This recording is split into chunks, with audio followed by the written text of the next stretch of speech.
Que frio de manhã, mas agora eu tô com calor. Tá frio, né? Uhum. Com duas calças. Tá com duas calças? Por isso então que você tá com calor.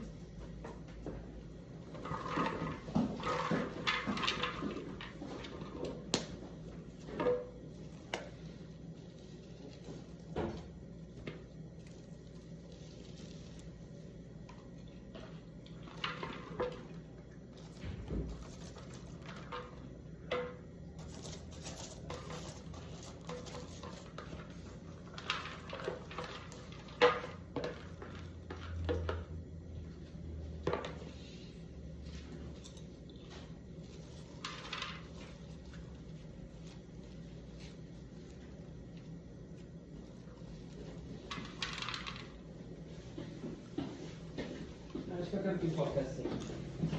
Cheirinho tá bom, né? Aqui o café. Obrigada, filho. De nada.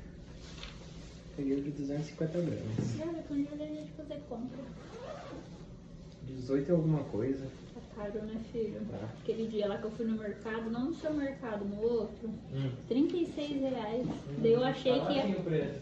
eu achei que ia dar até o dia de fazer compra ou entrar na promoção, Uhum. mas eu andei fazendo café mais vezes.